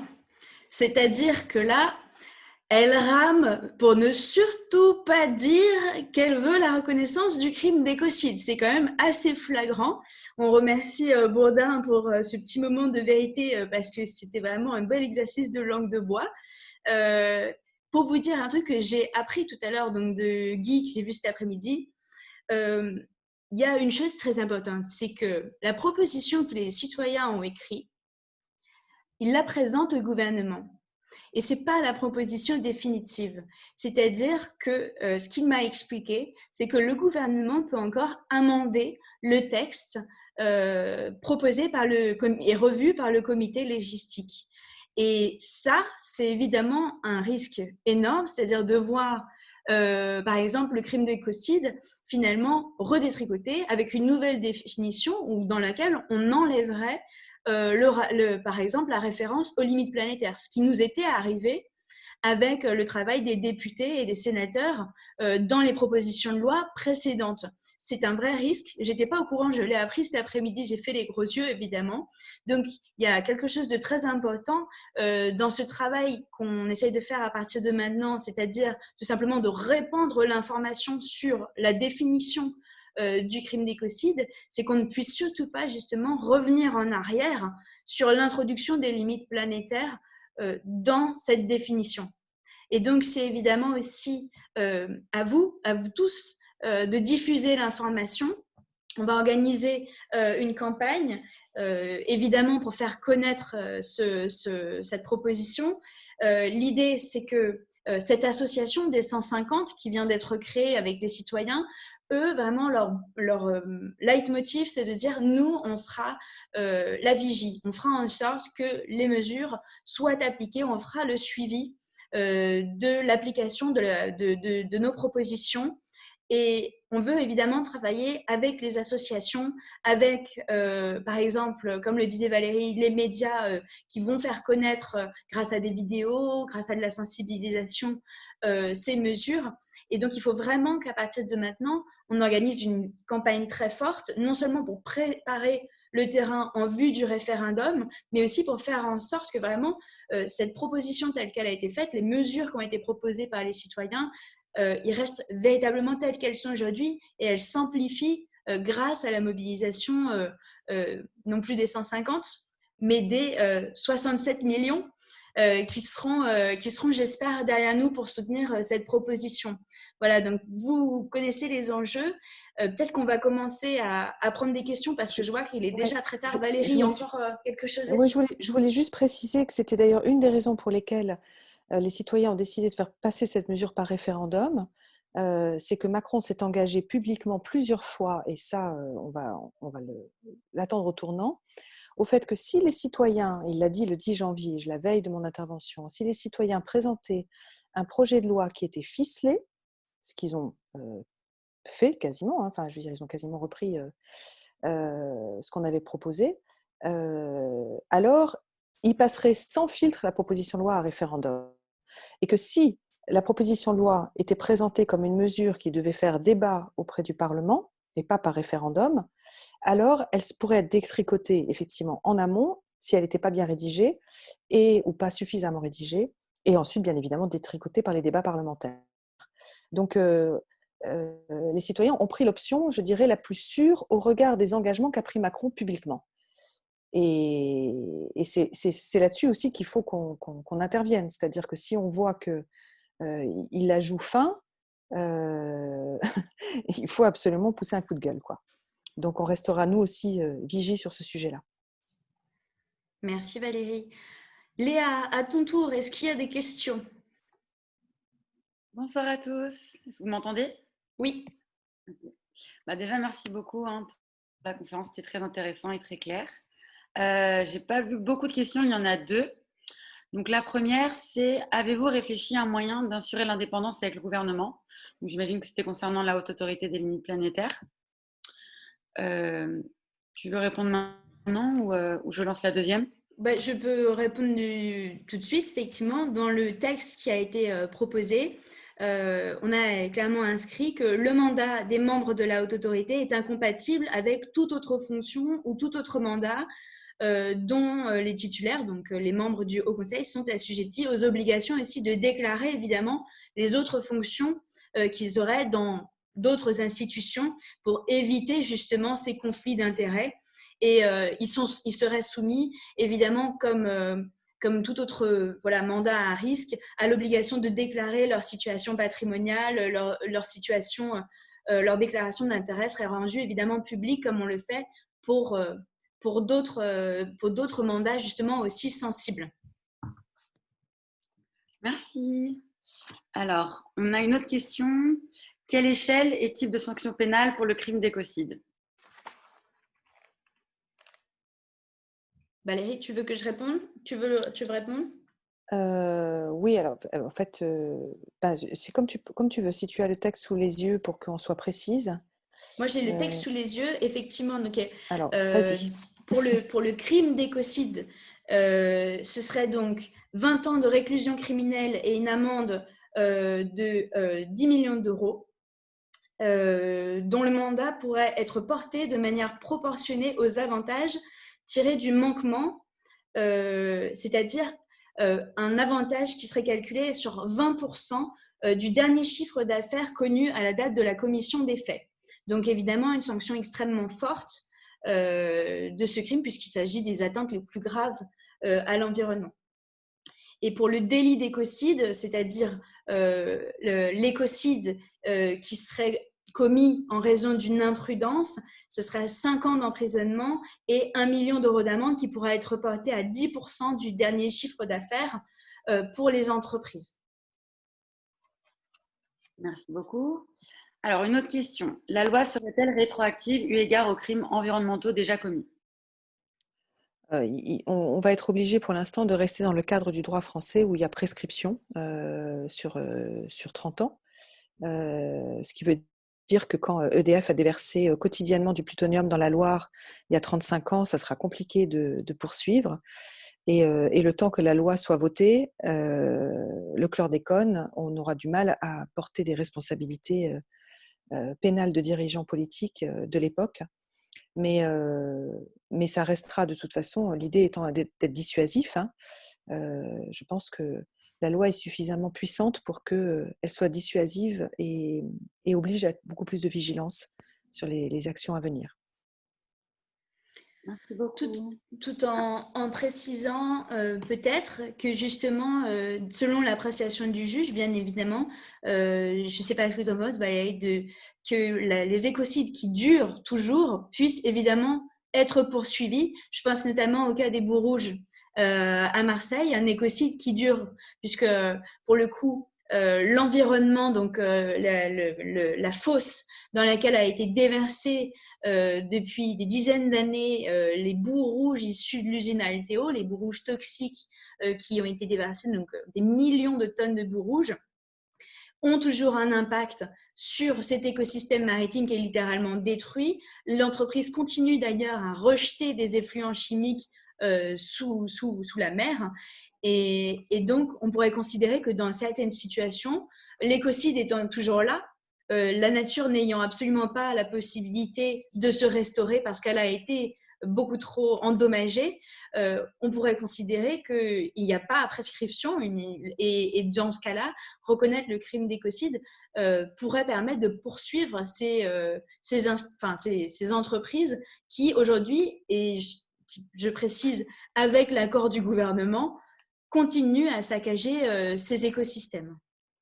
Oui, ça veut dire qu'on n'ira pas chercher la responsabilité des dirigeants d'il y a plus de 30 ans, mais celle des dirigeants actuels et en tout cas la responsabilité des entités morales en tant que telles. Alors pour ce qui est du procès actuel de... Pardon, je fais ton travail Léa. Je suis en train de regarder la dernière question parce que c'est en lien. Pour ceux qui ne connaissent pas, donc c'est le procès d'une Vietnamienne qui essaye de faire condamner les 21 compagnies qui ont produit tous les agents orange, rose, arc-en-ciel, etc., parce qu'il n'y a pas eu que l'agent orange, mais qui n'obtient pas pour l'instant gain de cause. Il faut savoir qu'au Vietnam, le crime d'écocide est déjà reconnu depuis 1990 et la guerre du Vietnam est qualifiée par les Vietnamiens comme la guerre des non-nés. Pourquoi ? Parce que des enfants naissent encore avec des malformations aujourd'hui en lien avec la pollution, la défoliation donc des forêts et la pollution des sols qui a été rémanente. Ils ont obtenu des compensations, mais en fait, pour l'instant, au niveau américain, il n'y a que les militaires qui ont obtenu une reconnaissance des maladies liées à l'usage de l'agent orange.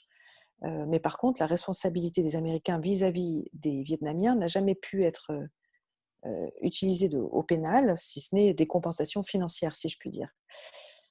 Et Tran galère depuis très longtemps, même si le droit vietnamien pourrait permettre de poursuivre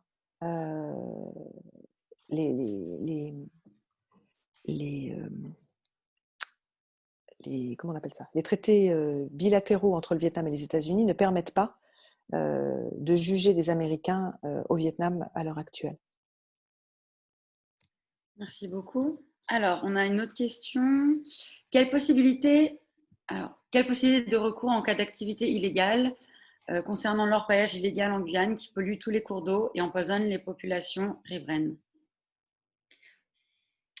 Merci Léa. J'ai vu qu'il y en avait une autre aussi de Rachel, juste un peu plus haut, pour les activités illégales pour le coup en Guyane. Merci Marie beaucoup de poser cette question.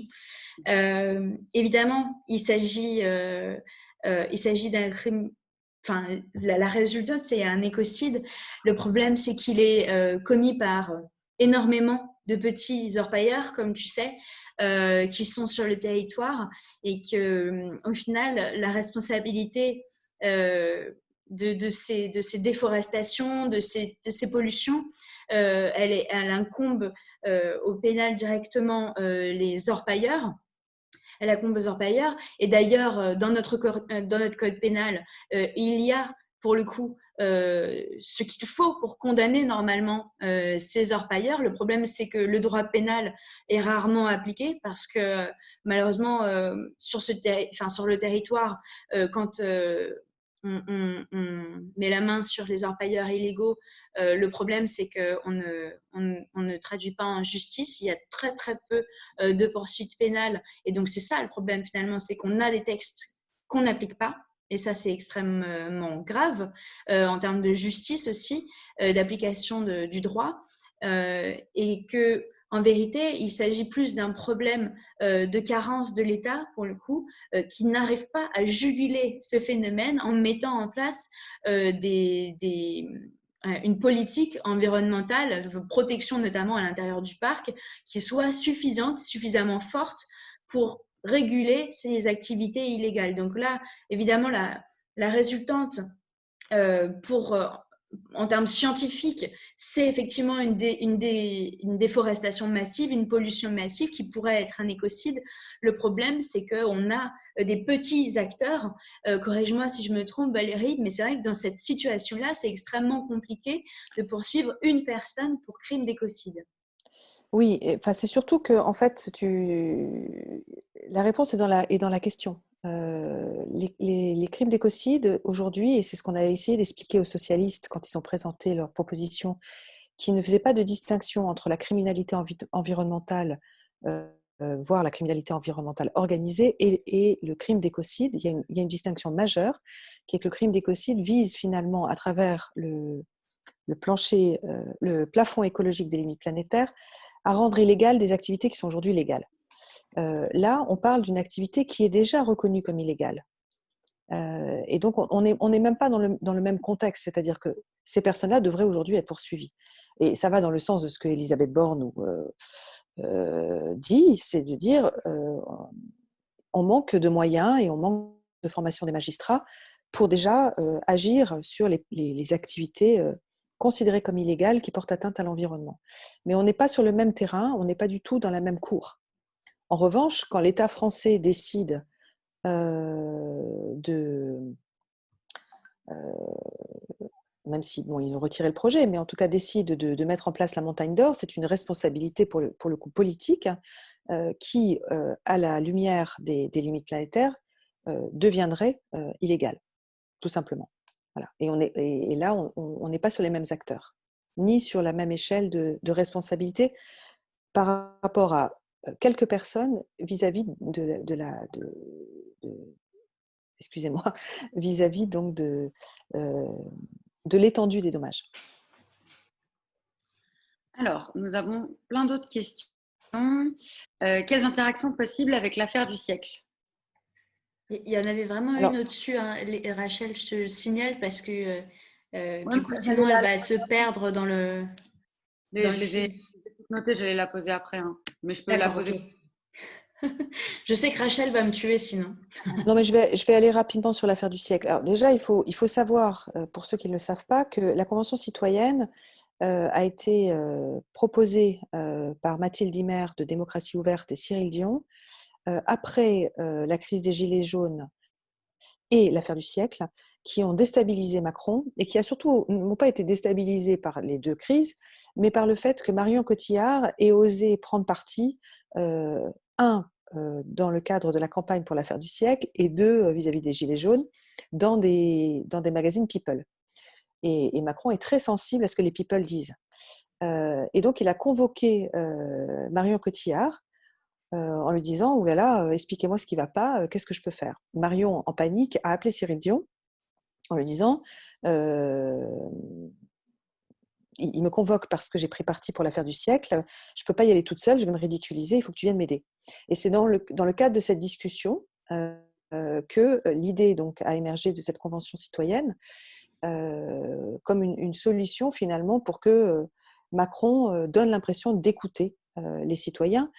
Et c'est aussi pour ça que dans le cadre même de la convention, dès le début, les citoyens ont dit ça ressemble beaucoup à la théorie du beignet de l'économiste Kate Raworth, qui est en même temps le mandat de notre affaire à tous, qui est de dire inégalité sociale, inégalité environnementale, même combat, puisque ce sont les plus pauvres, les plus vulnérables, qui sont les premières victimes du changement climatique.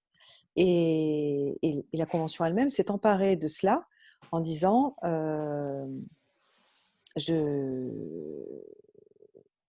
on veut effectivement que nos mesures soient aussi des mesures qui puissent aider les plus vulnérables et donc qui garantissent d'un côté le plancher social, c'est-à-dire les besoins essentiels de la population, tout en menant des actions qui respectent le plafond écologique. Voilà. Ensuite, l'affaire du siècle, là aussi rapidement, elle est en cours, c'est-à-dire que l'affaire du siècle, c'est une campagne qui a amené au dépôt d'un recours en mai 2010, ça fait combien de temps 2018, si je ne me trompe pas. Et il faut savoir que le tribunal administratif qui a été saisi met en moyenne 2 ans à donner une réponse et qu'avec la crise du Covid, ça sera peut-être 2 ans et demi. Donc on n'attend pas de réponse de la part de la justice avant début 2021 et ça va être intéressant de conjuguer finalement tous ces enjeux en même temps lors de cette campagne pour le référendum, si tant est qu'on arrive à l'obtenir. Merci beaucoup. Donc la fameuse question, quelles seraient les sanctions pour l'État et serait-il poussé non seulement à ne pas mettre en place de politique publique climaticide, mais aussi à une inaction climaticide? Tu veux répondre, Valérie? C'est-à-dire pour l'État ou pour les dirigeants politiques? Vous parlez de quoi là? Du crime d'écocide? Vous parlez j'essaie de comprendre. La Ou question, par je rapport à pense, l'affaire du siècle? non, c'était avant. Les sanctions pour l'État, il faut savoir que l'État ne peut pas être poursuivi au pénal en tant qu'État. C'est tout simplement pas possible. Mais tout l'enjeu, justement, c'est de reconnaître les limites planétaires dans le droit pour le pousser à mettre en place des politiques qui soient contraignantes en matière de protection des limites planétaires. Donc non, l'écocide ne s'applique pas à l'État, aux responsables, aux ministres, aux responsables politiques, mais en revanche, la haute autorité aurait cette fonction de contrôle justement sur les différents ministères pour s'assurer qu'il y ait une obligation d'agir et de garantir du coup la protection des limites planétaires. Et ça, c'est vraiment l'outil finalement de contrôle qui pourra y avoir comme finalement un quatrième pilier dans cette Enfin, République. si je peux mettre un bémol, l'État ne peut pas être en soi, encore que, je veux dire, on peut très bien, comme on l'a fait avec l'affaire du siècle, saisir la justice pour non-respect par l'État, surtout si on a une constitution qui intègre dans le socle des valeurs fondamentales la lutte contre le changement climatique, l'obligation en tout cas d'agir contre le changement climatique et préserver la biodiversité. Je pense que ce qui est sûr, c'est qu'en droit pénal international, le crime d'écocide s'applique à des dirigeants politiques, économiques, financiers, toute personne qui encouragerait le dépassement des limites planétaires. Et moi, je ne vois pas pourquoi l'État, sous la figure de ces dirigeants politiques, ne pourrait pas être poursuivi de la même manière que je considère que quelqu'un, si on avait en droit pénal international le crime d'écocide, quelqu'un comme Bolsonaro pourrait être poursuivi pour encourager la déforestation de manière outrancière. Voilà. Mais il faudrait effectivement qu'on puisse démontrer qu'on a un homme politique ou une femme politique qui se fout complètement des règles de la République, qui se fout complètement du droit actuel et qui prend des décisions qui vont à l'encontre du droit et à l'encontre des valeurs de la République. Oui, non, mais aujourd'hui, par les coups, le droit pénal ne peut pas poursuivre des représentants politiques, à part s'ils agissent en dehors de leur mandat. Et malheureusement, ça c'est rarement, jamais reconnu. Donc, d'où le fait que justement, il y a un contrôle administratif et des sanctions pénales à côté. Est-ce que vous avez d'autres questions? Oui, j'en ai noté d'autres. J'en ai une un peu plus pratique sur le référendum. Donc, c'est avant de convaincre les députés et les vieux sénateurs, il faut convaincre les gens autour de nous et sur le terrain en expliquant, car la plupart ne comprennent pas la définition. Donc, expliquer avec des mots simples et surtout avec des exemples qui les touchent personnellement. Pour moi, cette proposition n'a pas de couleur ni d'étiquette, c'est du bon sens. Comment pouvons-nous aider? Alors, effectivement, on a vraiment conscience que évidemment, ces concepts sont extrêmement complexes. D'ailleurs, c'était tout l'enjeu de faire ce webinaire ce soir avec vous. En discutant cet après-midi, du coup, avec deux citoyens de cette association des 150, ils me disaient on aurait besoin notamment d'éléments de langage pour pouvoir justement tous reprendre les propositions et les défendre, notamment dans les médias, parce qu'ils sont énormément sollicités en ce moment. Mais ça sera également des éléments de langage qu'on partagera avec tout le monde pour que chacun, à sa mesure, devienne en fait ambassadeur. Parce qu'un référendum, comme vous l'avez dit dans la question, c'est vraiment gagner le combat de l'opinion publique, en fait. C'est gagner un combat civilisationnel, quasiment culturel. C'est vraiment emporter avec soi la majorité des citoyens. Donc, c'est extrêmement important pour nous maintenant de rentrer dans cette phase de pédagogie. On en est au début avec ce webinaire. Si vous avez évidemment d'autres propositions, c'est vraiment pour nous hyper important qu'on continue à organiser des événements. Moi, Valérie, elle est déjà sur la route entre différentes conférences toute l'année, moi aussi. Donc, vraiment, ça va être un moment où, effectivement, c'est tellement historique qu'on va tous se mobiliser. Vous, en région, faites passer le mot. On va mettre en place, évidemment, des éléments de langage, le plus possible d'informations. D'ailleurs, sur le site de Wild Legal, vous trouvez quelques infos, les textes, notamment de la première proposition, une explication sur la haute autorité des limites planétaires, avec notamment, du coup, le texte tel qu'il a été imaginé, les différentes, ces petits slides que je vous ai montrés, mais en beaucoup plus long et beaucoup plus argumenté. Vous retrouverez cette vidéo. Donc, on va faire en sorte que vraiment tous les outils pédagogiques soient à votre disposition pour en parler avec le plus de monde possible et vous faire en fait, vous donner la possibilité d'être les ambassadeurs de cette campagne. Merci beaucoup à tout le monde. Je pense qu'on arrive à la fin. Donc, on vous souhaite une très, très bonne soirée à tous. De toute manière, il ne restait pas beaucoup de questions. Donc, je ne sais pas si vous avez peut-être un dernier commentaire à faire, Marine ou Valérie, avant de clôturer. Moi, je crois que Marine a très bien clôturé la séance. Tout le monde doit avoir un petit peu faim et soif. Mais voilà, non, je crois que tout a été dit. Hein. Voilà, mobilisons-nous, continuons tous ensemble en tout cas. Merci beaucoup Valérie d'avoir participé. La prochaine fois, Merci, Marie. ce sera avec Guy, j'espère, et avec d'autres citoyens de la Convention citoyenne. Si vous avez les moindres questions, vous pouvez vraiment nous écrire via la page Facebook, par exemple, de Wild Legal. Valérie, tu disais tout à l'heure, il y a déjà des citoyens qui se prennent en main pour organiser la riposte sur les réseaux sociaux. Oui, il y a des sentinelles, parce qu'en fait, on commence à être quand même tous victimes de désinformation. Par exemple, Libé a dû faire un fast-check news sur le fait que je ne faisais pas partie des citoyens, parce que des gens ont commencé à dire, mais voyez bien que c'est du pipeau, ils n'ont pas été tirés au sort, puisque Valérie Cabanès, qui est une spécialiste, fait partie des citoyens. Voilà, donc il y a des sentinelles qui sont un petit peu partout sur... alors, je vois que ils se rejoignent sur Telegram, mais ensuite ils infusent un peu partout sur les réseaux sociaux pour démonter les fake news, donner la réalité du tirage au sort, de l'Institut Harris, vraiment toutes les données de façon très, très argumentée, très concrète. C'est extrêmement important parce que vous imaginez bien qu'en portant atteinte à des intérêts financiers aussi importants, on rentre dans une phase qui va devenir très tendue et où on va tous être victimes de malveillance probablement. Donc voilà, il va nous falloir à tous du courage et être tous solidaires. Oui, exactement. Donc, si vous avez envie de rejoindre ce groupe des sentinelles, voilà, il y a ce lien sur Telegram.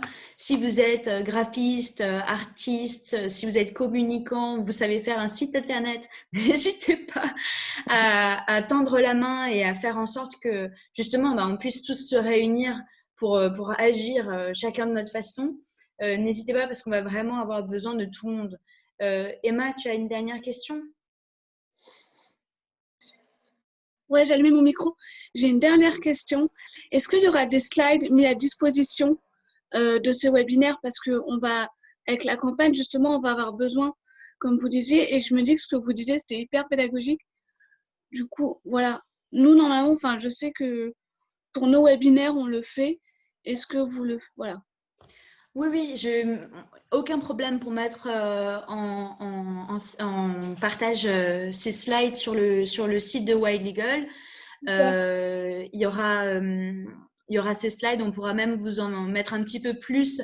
On va voir justement comment peut-être consolider cette présentation pour que vous puissiez la refaire chez vous, la présenter saouler vos parents pour le repas de famille ou saouler vos amis le week-end en faisant vos mini-conférences chez vous, comme vous voulez. Effectivement, c'est une super bonne idée. Si vous avez d'autres idées de ce dont on a besoin pour faire campagne, n'hésitez pas à nous écrire pour que justement on puisse inventer des nouveaux outils qui soient adaptés à vos besoins. Voilà. Bon, je reviendrai vers vous si j'ai besoin. Je ne vous vois pas, mais je dis vous à tout le monde. Bonne soirée. Merci beaucoup. Et bonne soirée à tous, je pense. Merci beaucoup d'être restés aussi tard, malgré les petits soucis techniques. Cette conférence, elle sera retransmise sur notre site internet et sur la page Facebook. Donc, pareil, n'hésitez pas à la diffuser le plus possible pour que voilà, le mot passe et qu'on soit fin prêt pour le référendum. Merci beaucoup. Bonne soirée à tous. Au revoir.